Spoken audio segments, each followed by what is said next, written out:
truth. No chaser.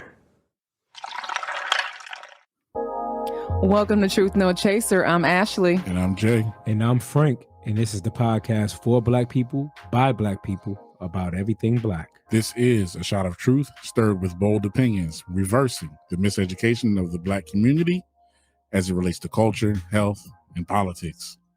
And speaking of politics, we are at that time of the year, fellas. Mm-hmm. It is time Midterm elections. Votes. Y'all remember the Rock the Vote campaign? Yes. Stuff like that. Barack the Vote and Diddy the Vote. Yeah. I need stuff like that back, man. With somebody taking the Get lead. people more excited. People more excited to vote. I remember, that was kind of dope. Because that was actually before Barack, right? That was that was original. No, that was the original. What was his name? Kerry. Yeah, that was a Kerry campaign. Oh, John Kerry? Mm-hmm. Okay, yeah. I remember that, man. Didn't work, but right. I felt like that part didn't. Yeah, we need to be excited, especially in Georgia, about voting, especially in Georgia. Once again, because who are we? Two brothers. Well, brother-ish. I was getting ready to say, you want to call him brother? He ain't coming to the cookouts. He's not coming to the cookouts. Uncle Ruckus. Two men of African American descent. Uncle Ruckus. I like that. Right. So listen, let's set the framework for this episode. Right. Let's get it. Everyone, this episode we felt was very important. Our program director, Mr. Frankie Glenn here, raised it. And because we're always thinking about our community, as he said in the onset, this is the podcast for Black people, by Black people, about everything Black. Yes, sir. Now, in accordance to what I said, reversing the miseducation of the Black community, yes, sir. We feel that it is our duty to just present to you all some very general. We're not trying to be election experts here. Right. We may give you some resources to go on to, something like that. Mm-hmm. But we're just giving you some awareness, some things to think about, some understanding of the key issues of the importance of the midterm elections. Right. If y'all follow any politics at all, you've been hearing, listen to the radio, the midterm. The midterm elections are vitally important. Why? Because most of the things that we complain about, most of the things that affect our lives, we all vote for the presidential election, right? But most of the things that affect our everyday lives are decided by those who are in power as a result of the midterm elections and our local government elections. Yep, absolutely. And as I say all the time, when we're coming out of 2020, it feels like it was yesterday, but such an impactful year.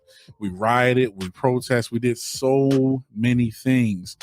And we were angry, but we didn't know who to hold accountable. Right. We wanted police chiefs fired, but we didn't understand who hired the police chiefs. Right. We wanted laws changed as far as, police brutality, but we need to understand who makes those laws in your state. Absolutely. We need to understand who has the power to, unemploy those police chiefs. We need to understand, we are all in a bind right now. We are all feeling the effects of inflation, which I'll talk a little bit about and as we go on in the show. But we're all our pockets are feeling it. We need to understand what our vote in this midterm election has to do with that, because you've been hearing a lot about that. You've been watching the campaign as the end of the day, every football show, or every good show. Yeah. You watch it. So many. You watch a good show to get away from the serious parts of life, and here they come. Herschel Walker. Herschel Walker beat his wife's ass 5 times. Is you sure you ready for him to leave Georgia? Right. They be playing dirty with them funk campaigns, don't they? He's a reverend that don't even believe in redemption. I will never, ever vote, because I don't even think I've done anything half as bad. Right. In my life, but they gonna dig it up. Oh, they gonna find it. They're gonna find it. They gonna find it. They gonna Frankie Glenn fed his students spoiled milk. Would you let somebody like that run your Frankie Glenn teaches in plaid pants? Yeah. Who the hell would teach in plaid pants? Vote Jay Stroud. This how they do. They be like, Frankie Glenn. They set the tone. This how they do. Clowns wear plaid pants. Yeah. Frankie Glenn Frankie Glenn teaches in plaid pants. Do you want a clown teaching your children? Do you want to turn this country into a circus? Right. Don't vote for the blame. But in all seriousness, though, this is paid for by Jay Styles. Pay for by the and they do that. They throw that shit in real quick. Pay for by just trying to. And again. But here's the thing: as silly as that shit sounds, there are people who watch that shit like, hell yeah, and then you see them in Lowe's. They're gonna have a goddamn circus clown teach math to my kids. Yeah. I'll be damned. I'll be goddamn. And they believe that shit. Oh, absolutely. And they vote counts just like yours does. Yes, absolutely. It counts the same. And the crazy shit about it is it's embarrassing because we just don't sound like he just said, like hillbillies and rednecks doing it. But we still do it. But I'm gonna keep it 100 with you. Like we have to really know who our local officials are, right? Because I was just telling my wife just when we went to go vote, early voting, when it gets down to the end, like the Homeland Security and shit like that, and they start asking you the questions, I'll be like, when they act like, would you like to for them to rescind you be like when they start acting the taxes and shit, like, right. It get that to a point where I be like, I don't even like that nigga name, man. I don't right, yeah. I'm like, which one sounds black? I knew I wasn't the only one. I mean, look at her, like Amanda. Oh, you go, that nigga named Jerome. Yes, Jerome definitely get Jerome. What is? I'm like, I'm guilty. I'm guilty. I be like, which one sounds black or which one's Democrat? I can't go that one. What's the other? I'm incumbent. Incumbent. I'll be like incumbent. I mean, they're currently in office. Okay. Okay, well, let's go for it. So, but hey, now, there you go. That is the truth. So that is truth. No chaser. The incumbent means that they're currently in office. So if you don't like who's signing off on building inspections, you just think buildings should be better, then don't vote for the incumbent. Don't vote for the incumbent. That is funny. And I got to redo on it because if they talking about potholes and some shit like that, I fucked up. You know what I'm saying? But hey, listen. So let's get down to it. We're talking about Herschel Walker versus incumbent. I know that word. I know that word now. 2 words I learned this week: charcuterie and incumbent. Okay, so that's one of the things we're talking about. Yeah, it's one of the things we're talking about. Is so Warnock and Herschel Walker. We talked about the debates, right? We watched that. The one thing I'm happy that I did is I watched it after everybody else, because the one thing I did not want to do was come in there with like an already jaded mind, similar to the debates with Trump and Biden. So if you look down, you know how you wait for a second to assess your own, to give your own opinion on like a movie, right? So you stay away from Facebook in the comments and stuff like that. Yeah, because all people were doing were talking about how stupid Herschel Walker is, right? And that's easy. That's the easy stain. That's the easy target. All right, okay. That's hard for me, especially as an educator who didn't know what incumbent was, but as an educator that that's hard for me to get over the diction. He's horrible. He sounds uneducated, and that's hard for me to get, because to ignore. I've always said that the politics is becoming a shit show. Right. Celebrities is not new in politics. It's always been somewhat of a popularity contest. However, they still sounded educated. Ronald Reagan makes me appreciate him so much more. Right. You still don't. They still sound like they knew what they were talking about. Right. This guy just doesn't sound like he has a clue. His rebuttals were horrible. Like a fifth grader. You know, if I ask a question, and throughout that question, we need a solution.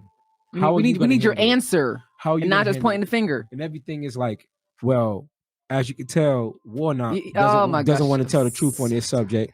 So that's why you should vote for me. I was so tired of that. Okay, nigga, but what?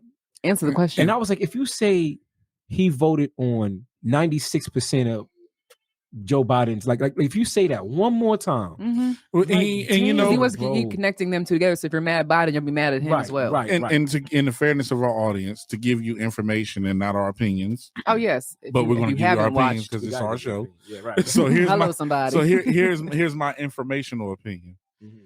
When I watch Herschel Walker go against Raphael Warnock, it reminds me of Sarah Palin. Ooh, good comparison. And the reason why it reminds me of Sarah Palin because good. Michelle Obama was just as much of a star on the campaign trail for Barack as much as Barack was, to the point where who she was really mobilizing women voters, having them cross the aisles. And the Republican campaign, they had, you know, John, my man that ran, McCain. Thank you. Agree with him or disagree with him fundamentally, he was a stellar statesman for this country. Yeah, absolutely great statement for his country, rest his soul. And it was a shame that his party chose her to be his running mate, who was clearly unqualified to be the second. Unqualified. And what it did was I felt disrespected as an American citizen because you chose a winning strategy. The strategy was, now let's get some women voters on our side. Right. To go on to combat what's happening on the other side. Yeah. And then of course he had, you know, Barack had Hillary in the pocket as far as everyone knew that she was going to get a cabinet position. Now, with that being said, we fast forward to Herschel Walker and Raphael Warnock. It's clear that the Republican Party said, hey, we need another black guy to go against this black guy. And what that tells me as an American citizen, as a Georgia citizen, an American and Georgia citizen, we're talking about the U.S. Senate race. You're telling me you don't care about giving me the better candidate. You don't care about giving me, so you care about winning so that you can retain power. You are telling me blatantly, we are willing to put someone who cannot formulate a sentence. Correct. Right. And he cannot formulate a proper sentence. Right. And you're putting him in what is arguably the most powerful position in the U.S. government, because if you understand the Constitution, the U.S. Senate checks and balances, but the U.S. Senate edges out as one of the more powerful pieces of the U.S. government. Right. That in itself is so. If you're a voter, and we're giving you objective information, we're telling you to take into account. He's a pawn. That one party has offered you someone who is designed for them to win and retain power, not to give you the better candidate. Exactly. Absolutely. Good point, Sarah. In watching this debate, there were some portions, I'm gonna be honest, it seemed like he had Raphael stumped. But before I get to that though, I was talking to my dad before the show, and one of the things that I said to him, I said, the issue is you don't have politicians, you have two Bible thumpers that are jumping in the realm of politics. You understand what I'm saying? Because Warnock said plenty of times, this is what's wrong with these politicians, because he doesn't relate to them.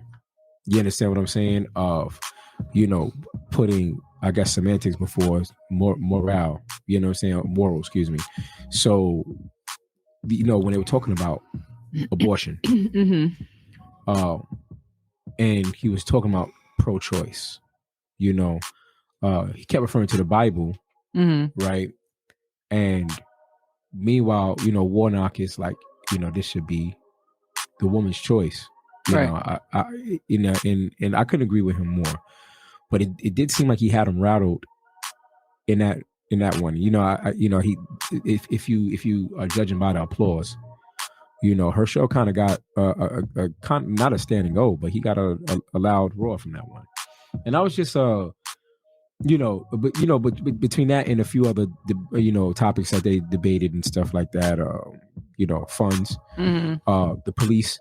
When he said Herschel says to him, like, you call the police names and stuff, right? Like, so they Warnock is like, okay. At that point he was like, I had enough of this shit. Like, that was he was like as bad as him pulling out the badge. Right. I said, are we watching? Because that's what you mentioned it. Saturday he said I'm not fake police over here. You know what I'm saying? So they told her I like she put him in his place. Yeah, she's like we were told you not know to the bring rules. props here. You knew the rules. But he's like, you Warnock, you call police names and stuff like that. He said, where are you getting this information from? His rebuttal was, I don't know, I didn't write the article.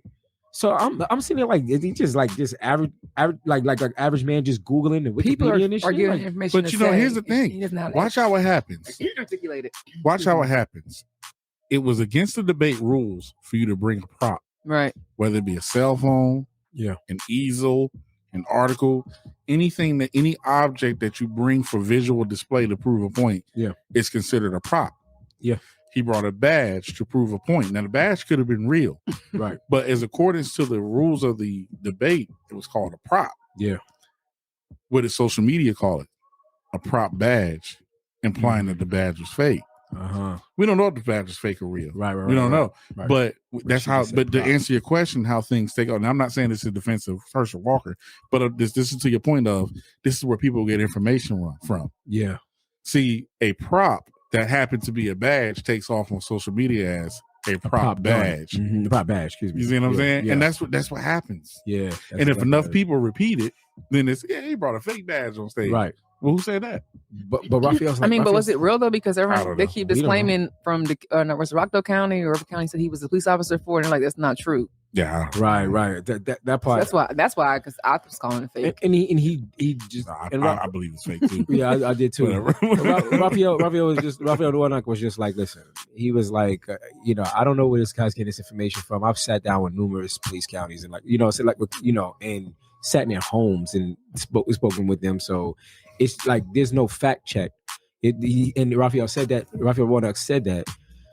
Senator Raphael Warnock said that he's like just because you say it doesn't make it true. Right. You understand what I'm saying? Just because you say it and it went on a grand stage and like you can blatantly sit here in front of these people's faces and lie about something, So between that, point. Yeah, it was because it like just because you say it doesn't mean doesn't make it true. Doesn't make it fact. Yeah, so it was interesting. Now, so let me say this: the reason why, because we know we have listeners and viewers who reside outside of the state of Georgia. We know this is primarily a Georgia race. Yeah, and so let me explain, give us a little context in case you all don't know. One of the most pivotal things about the midterm elections, and especially recent ones, and including this one, is the balance of power in the legislative branch of the U.S. government. Many things that you see are happening or not happening are all due to the balance of power in the U.S. government. The fact that we are seeing the investigation and the hearings go on to January 6th, that is being pushed because the Democrats are the majority in that area. Right now, if the Republicans were we would not be getting answers on anything. So Georgia is a critical battleground state that will help determine the balance of power that will make federal laws that are important to all of us, no matter what state you live in. So that is why you in every state, if you're up on politics or if you just follow along a little bit, every state is watching what's happening with this race. So that's why we are talking about this race, even if you are a viewer or a listener outside of Georgia. Yeah. There was another debate. Did you guys catch? I know I didn't catch it, but it's the second one on the 30th between Abrams and Kemp. It's going to happen on the 30th. It's going to be the second one. The second one. Yeah. Sorry. Did you catch the first one? Gubernatorial race. I did catch a little bit of the first one. I did not. Yeah. So go ahead. Stacey was well poised. Of course, Kemp had some great points. I'm giving you all information straight down the line. You all know who I rock with. Our duty is to supply you with some info. Kemp can hang his hat on a lot of the state's production, how things have been going economically in the state, besides the things that are taking place internationally. He can hang his hat on the fact that he was able to pass a lot of initiatives that are supported by Republicans in a vastly Republican state. Okay. He's hanging his hat on that. Doesn't mean it's a real accomplishment. Right. But another thing that's he's able to leverage. Doesn't mean it's actually something in his favor, but what he's leveraging of what's going on with crime and what's going on in lesser, and all Republicans are doing this. Even and so if you are outside of Georgia, you will see your Republican candidates doing this. They're leveraging crime because most Democratic voters are in densely populated locations, which is another way of saying cities in immediate suburbs. And you guys, we're all experiencing a high crime problem coming out of the pandemic, which has to do with a lot of factors. One being the fact that we're in this halfway state between recession or going back into a booming economy. But right now we're on the lower side of things as goods are high. Whenever money's low, crime is high. Right. It's everywhere. Right. And we're in a situation where we're coming out of the pandemic. Those things are due to cultural and societal factors that are outside of the control of any real politician. The only thing that you can judge is how your local politician may have handled it. And we all saw how things went nastily between Kemp and Keisha Lance Bottoms when she was in office about the handling of things. So so what he's doing is he's leveraging people who have decided they are up in arms with Democratic politics from the local level on up and saying, you know what, I'm gonna rock with you. And he's leveraging things that are necessarily not even in his control or out of control. And the reason why I use the word leverage is because you hear in all of these commercials, you know, crime is bad and inflation and the cost of eggs and milk are up and clothing are up. These are baskets of goods that determine, you know, how we mark inflation, but they're not offering solutions. Right. Because they know damn well the solutions are out of their control to a degree as well. But they're using your despair to say, aren't you tired of the people who happen to be in charge during your time of despair? And that's what they're hanging their hat on. Gotcha. I did see, I did read an article where Kemp made a comment about he's trying to clean up the streets of Atlanta from the gangs. And Abrams came back and said, well, it wasn't a gang that took a gun and killed 6 women in an Asian salon. It wasn't a gang that's going around killing all these little kids in these schools. Yeah, so there's much more. Exactly. Yeah, much more violence than just the gang violence, right? Yeah. So it's easy to target the gangs. I'm not mad at that though. I'm gonna be honest with you. You know, as far as cleaning up the gangs, but then it's not the only thing. But that's so you can't just space it off at just that. Well, it's funny. You want to clean up. So what does it sound like? Let's look at initiatives here. Start you want to clean up the gangs, but you want to put more guns on the street. And that's what she was going a second. Yeah, she's going back. So what is it that you're really trying to achieve? Right. It's like a. Let's be clear. Oxymoron. Let's be clear. The Democrats running for any office across the country, they're in a tough spot because Joe Biden's approval ratings are in the toilet. And let's talk about why Joe Biden's approval ratings are in the toilet. Let's address the obvious ones, right? He old. You know what I mean? He old and it's showing. Joe. And it's showing bad. Yeah, that's that too. Uncle Joe. He fell off that bike. I was like, Joe. It's one of the. Are you concerned about him running again? Listen, he's not. And this is not to be. Y'all not gonna hang on me for age discrimination. Right. But what I am saying is, this country has typically, when we're talking politics, right? This country, the opposing party to any older candidate has always picked on the fact that someone's age is a way to be less confident in their leadership. Now, I'm not saying either one is true or false, but that's always a picking point. And they've been picking at that. You know, Trump started it, Sleepy Joe, you know, all that.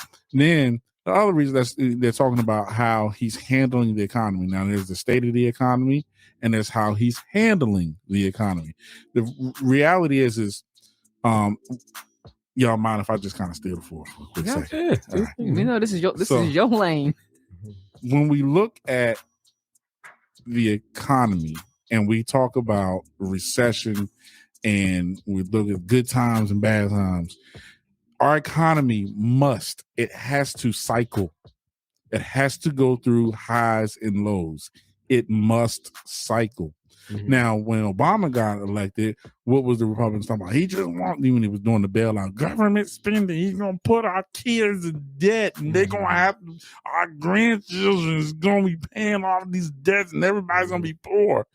And what happened? We experienced since 08, we experienced a good 12, 14 years of absolutely robust economy. Mm-hmm.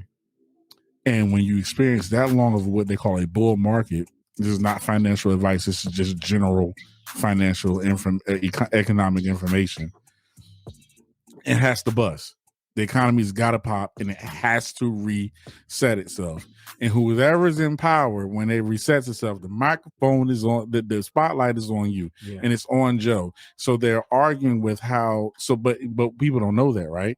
They just know the economy's going through some shit, and you in charge. It must be your fault. Mm-hmm. And then the opposite people who want to get in office, they play on that. Mm-hmm. Now the reality is the only thing you can look at is how they handle it. George W. Bush. The economy popped after Clinton. We had great years when Clinton was in office, and he did make some policies that made it even better. Mm-hmm. And then George W. Bush mishandled some things that made it much worse than it had to be. So we're looking at how Joe handles it. One of the criticisms of how Joe is handling it is whether or not he is attacking inflation well enough. Mm-hmm. Inflation, we're looking at inflation, what they call a basket of goods, the things that we all commonly buy as Americans, groceries, clothes, gas. We're all seeing sky high pockets on that. Because we have to buy groceries, we have to buy gas, we have to buy clothing, we have less money for other things that we like to enjoy, and it is putting a strain on us, right? So what the federal government does is the Federal Reserve, they raise interest rates to try to what they call shrink the economy and make those prices go back down.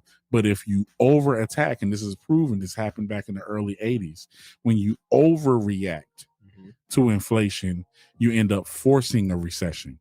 So some people they don't like the fact that they don't like the administration's conservative approach to the administration and the Federal Reserve, their conservative approach to inflation. But what they don't understand is that if you overreact to it, you will make things worse. But if you're a Republican trying to get your people in office, the only thing you get is my early point. You can just play on the fact that people don't like the current situation. Mm-hmm. And Joe's in office and you're tired, but they're not offering any solutions because they know the solution is out of their control. Yeah. That's a lot.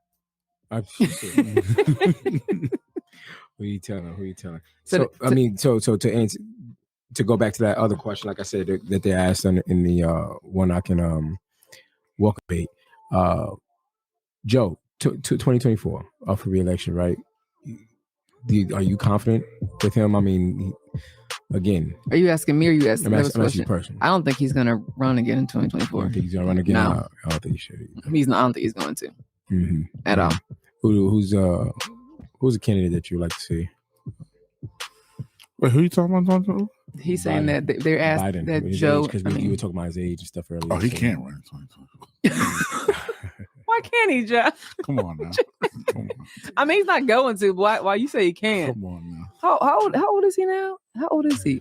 I don't know. I Doesn't matter. Yo, I don't know who I want to see. I mean, definitely not Kanye, but I mean, I don't know who I want to see. Gosh, that's a whole other story. You about to open up some shit. Yeah. What they call it? DEFCON 2024. You about to open up some shit there. Who you think? We ain't gonna talk about it. I don't know, man. I'm like she would never do it, but I want to see Michelle. I'm like Jay. Yeah, it just can't be Joe this time. I know it's not gonna be. He's not gonna run. Yeah. So you know what? Just in all, I mean, takeaway from this, like we said at the beginning, just getting better acquainted and affiliated with your local affiliates, especially in the Senate, because this is, if it makes sense as far as the balance of power, it's the hierarchy. So, definitely need to pay more attention to who you're putting in your office. Again, because we live here, we reside in Georgia. Right. We emphasize on the first half of this with the Raphael Warnock and Herschel Walker debate. Yeah. So, but just real quick, another thing that I have forgotten. When we talking about the 96% of the time he's always co-signing with, that was his accusation that, Raphael Warnock is more concerned with DC than Georgia, right? So It's got to be both of you, a senator. So you can't. Can we not? Yeah. Crazy Takeaways. It's like crazy shit about it, like, right? So Takeaways. Hold on. It's not Walker. He's like, I'm for the people of Georgia and this and the third, blah, blah, blah. Like, I'm all Does about he even Georgia. know where you have? He's but like, you reside in Dallas, Texas for like the last 26 years. Absolutely. So, you know what I'm saying? So, like, dude. But anyway, go ahead. What's your takeaway there? No, my takeaways, not even just takeaway, but it's what we said earlier, and what Jay stresses to us for years now, is to make sure you're not just voting in the presidential election. You have to make sure you're voting in the local as well, because it makes a bigger difference in your daily lives. So it's not just saying know about the big ones, but also educate yourself on the smaller ones. And absolutely. I'm guilty of that for years. So I know I'm not alone out the TNC out there. It's because I haven't. I never really got involved into it until Jay really started schooling us. 3 years ago? Right. So takeaways definitely is to make sure you're really educated on more than just the presidential candidates. Yeah, and don't just watch the commercials. Yeah, because in monotones, though they are depressing and entertaining. Entertaining, yes, very much so. Especially when they be having like live footage of the woman that got beat. Shit, right? She came out the woodwork like, he tried to run me over with the car. Right. I do like that chick said, "Well, he may not remember, but I remember." Y'all might not be familiar with these commercials outside. Oh yeah, I keep forgetting that we have followers outside of Georgia. But right. Of course, we big time now. No, yeah, people in Russia and Germany watching us. I know, right? Yo, shout out to, I guess it's Brittany Garner in Russia that's watching this. But I'm sorry. Right. But got a lot of time on it. Stop it! Oh, yeah, my bad. That's wrong. We apologize for that. We know we do. Yeah. Let's rewind that. Go ahead, Jay. What are you saying? Shout out to the German people in Germany. We got a little following in Germany. That's what's up. But my takeaways, a bunch of them, very quickly though. Germany getting their first game this week, right? Right. We talked about the key races. Yes. Not only the ones in Georgia, but other key races. Pay attention to PA. PA is a big one. Pay attention to your gubernatorial races as well, because what is happening is the Republican Party, they're trying to separate from the Republican Party campaign and the continuation of the Trump campaign, but what they're trying to play themselves on is what's better for you now. And so with that being said, they're all trying to follow suit. So that plays into how the governors are following the party suit in those races.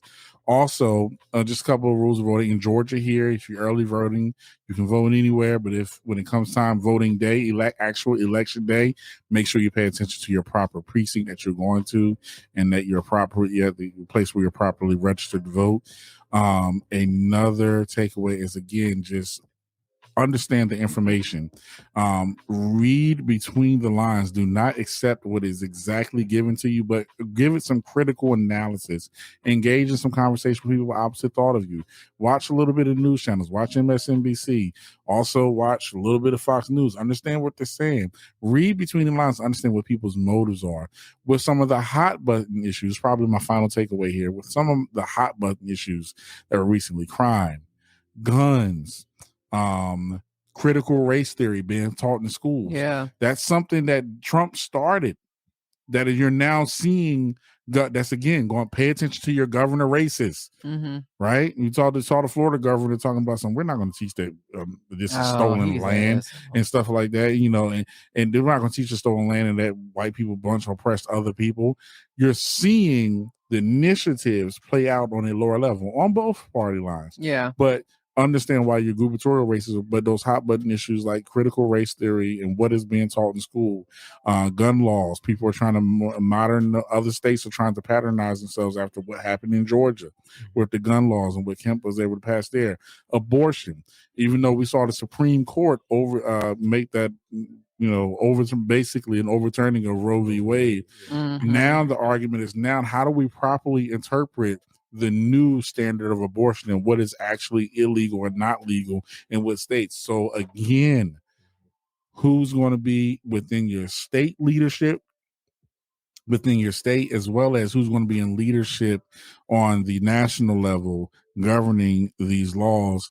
These are hot button issues where the balance of power really does matter and plays an actual role in your everyday life. Now, me personally, I will leave off this one a personal opinion level. For me, I understand. Hey, listen, you can logic me all day, and I will be with you all day. You, especially Black men, we've been seeing, especially in Georgia, we've been seeing upwards of 20 to 30, almost 30% of Black men voting Republican here in these last few rounds of midterm and presidential elections. I understand every piece of logic that you can give me as to why. But for everyone else, even if worst case scenario, there's a Republican sweep on coming around this midterm and presidential election. Let's just say worst case scenario, if you're a Democratic supporter, I'm speaking opinion only. One thing that I have particularly noticed is that the Republican Party continually drops the ball on basic, fundamental human rights. That will bring you back to the table. You will get your nigga wake up call. It will happen. Amen. Shit. And before you go, Frankie, your takeaways.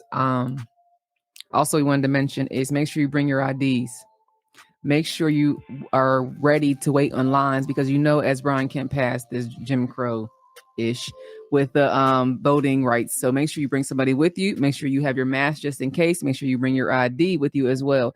And do not be frustrated to wait in line. Yeah. This is a very important race, and we have to wait in lines for everything else. So wait in line for this. Bring your water, bring your own food, because they're trying to stop the Black vote, as we know, heavy this time. And we've shown out. I think I seen it over 1 million votes already for early voting. I've seen also as well. Yeah. So we're turning out, but make sure you can early vote up until Saturday. Yeah. And be excited to vote. What they are predicting that if the Republicans take this, it will be not because Republican voters are coming out or they're stealing people from the Democratic side. But what they're saying is the Democratic Party, typical Democratic voters are apathetic and not excited to vote, and they're going to stay home. And that is their goal. Absolutely. Don't let them do it. Absolutely. Frank, any takeaways? No. I had my takeaways. So you already voted. Jay, you vote yet? I did. I haven't voted yet, actually. Yeah, I got to vote. So I'm going to vote tomorrow. So our biggest thing, Frankie wanted to have this, obviously. We did it last year. We did it with Jerry Benjamin. Shout out to Jerry Benjamin, who's very educated on election. Yeah. But check that episode. Yes. Truth No Chaser YouTube page. And the guest again was Jerry Benjamin. But our biggest goal, obviously, is to make sure that we educate our community to go out and vote. We are all not educated like Jay is. Trust me, this is his lane. We know this. Frankie's gotten better.